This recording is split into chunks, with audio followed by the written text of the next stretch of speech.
Nifty December 3 1 hour chart வச்சுருக்கேன். Pre market பார்த்தீங்கன்னா 26,004. So கரெக்டாக நம்மளோட சப்போர்ட்டில் இப்போ மார்க்கெட் இருக்குது. இந்த சப்போர்ட்டை பிரேக் பண்ணாமல் போயிட்டாங்க அப்படின்னா ஃபஸ்ட்டு ரெசிஸ்டன்ட், இது புல் பேக் எடுத்து உடச்சிட்டாங்கன்னா அடுத்த ரெசிஸ்டன்ட் போயிடும். ஒருவேளை கேண்டில் கீழே க்ளோஸ் வச்சுட்டாங்க அப்படின்னா இது ரெசிஸ்டண்ட்டாக மாறிடும். அதுக்கப்புறம் அடுத்த சப்போர்ட்டு இந்த லெவலுக்கு வந்துடும். ஸோ எக்ஸாக்டாக நம்ம மார்க் பண்ண சப்போர்ட்லேருந்து ட்ரேட் ஆகிட்டு இருக்கு. 172 டார்கெட்டு, 26,100 புட்டு. ஸோ 26,100 காலு நம்ம மார்க் பண்ண ரெசிஸ்டன்ட்லேருந்து இப்போ கீழே வந்துட்டுருக்கு. ஸோ இதோட லெவல் பார்த்தீங்கன்னா 91. மேலே ட்ரை பண்ணிவிட்டு மேலே இருந்து கீழே வராங்க. கண்டிப்பாக 172 போயிடும். ஸோ நான் சொன்ன மாதிரியே பாருங்கள், நல்லாவே வந்து மார்க்கெட் வந்து செல்லிங்கில் இருக்குது. ஸோ புட் ஆப்ஷனில் இந்த கேண்டில் 172 கிராஸ் பண்ணி நல்லாவே போயிட்டுருக்கு. ஸோ அடுத்த டார்கெட் பார்த்தீங்கன்னா 201.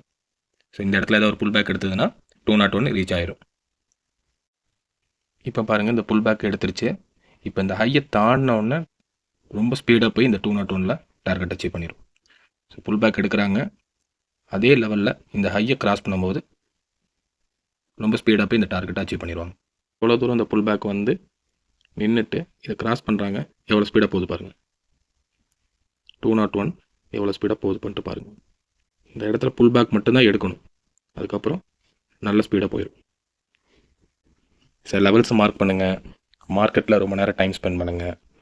அப்போ தான் நம்மளோட டார்கெட்டை வந்து நம்ம அச்சீவ் பண்ணி வின்னிங் ரேஷியோ எடுக்க முடியும். நிறைய ப்ராக்டிஸ் பண்ணுங்கள், அப்போ தான் நம்ம வின் பண்ண முடியும். ஸோ நம்ம டார்கெட் வந்துருச்சு. ஸோ 200 to 201 கிட்டத்தட்ட வந்துருச்சு. ஓகே, ஹிட் ஆயிடுச்சு டார்கெட்டு. இப்போ பாருங்கள், அதுக்கு மேலேயும் போயிட்டு புல் பேக் எடுக்குது. அடுத்த ரெசிஸ்டன்ட் 235. ஸோ மார்னிங் ப்ரீ மார்க்கெட்டில் சொல்லியிருந்தேன், இந்த லெவல் போயிட்டு ஒரு புல் பேக் எடுத்ததுன்னா மேலே போகும் அடுத்த ரெசிஸ்டன்ட்னு.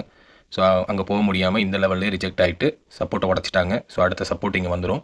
ஸோ மார்னிங் சொன்ன மாதிரி ப்ரீ மார்க்கெட்டில் இதுக்கு மேலே போக முடியாதனால இந்த சப்போர்ட்டை உடச்சிட்டு மார்க்கெட்டு இந்த சப்போர்ட்டுக்கு வந்துட்டுருக்காங்க. ஆல்ரெடி நம்ம புட் ஆப்ஷனில் தான் ட்ரேட் எடுத்திருந்தோம். இங்கேயும் பாருங்கள், நம்ம மார்க் பண்ண 201 வரைக்கும் நம்ம டார்கெட் அச்சீவ் பண்ணிட்டோம். அடுத்து ஒரு புல் பேக் எடுத்துகிட்டு இந்த இடத்துல என்ன பண்ணாங்களோ அதே தான் இங்கே பண்ணிகிட்ருக்காங்க. ஸோ அந்த சப்போர்ட் வர வரைக்கும் அடுத்த லெவல் போகலாம். ஒரு 220 235 வரைக்கும் போகிறதுக்கான பாசிபிள் இருக்குது.